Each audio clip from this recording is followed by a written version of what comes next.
প্রচণ্ড গরম পড়েছে। এই গরমে আমার সকল বন্ধুরা কেমন আছো জানিও।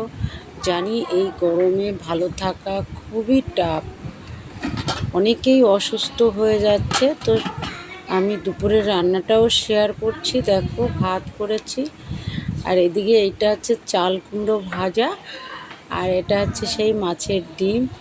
এটা আমরা বড়াই করি মাছের ডিম দিয়ে, খুব ভালো লাগে মাছের ডিমের বড়া।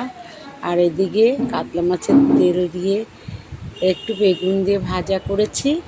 আর এইটা হেলেঞ্চা শাকের তরকারি, খুবই ভালো গরমে একটু তিতে খাওয়া তো খুব ভালো। হেলেঞ্চা শাক খুব ভালো ছিল। এদিকে আমের চাটনি করেছি। চাটনি না, এটা একটু পাতলা পাতলা করে, আগে কিন্তু আম বলবো, টক এটা করেছি, একটু চিনি দিয়েছি।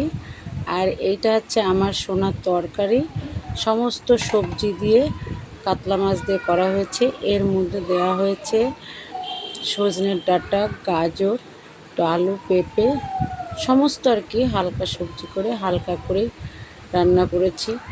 আর বাটা মাছের ঝোলটা করেছি আমরা একদম আদা জিরে বাটা দিয়ে পাতলা পাতলা করে। দেখো, এই ভাজাগুলো একটু থালায় জলের মধ্যে রেখেছি। অনেক সময় পিঁপড়ে টিপড়ে না প্রচণ্ড উৎপাত করে। তো এই অবধি করেছি বন্ধুরা। আমার রান্নাটা কেমন হয়েছে অবশ্যই কমেন্ট করতে ভুলো না কিন্তু। আর একটু কমেন্ট শেয়ার করে আমার পাশে থেকো, একটু তোমরা সাপোর্ট করো। সকলে ভালো থেকো, সুস্থ থেকো। শুভ দুপুরের অনেক অনেক শুভেচ্ছা রইল। আজকের মতো বন্ধুরা টাটা। পরবর্তী কোনো ভিডিওতে অবশ্যই দেখা হচ্ছে।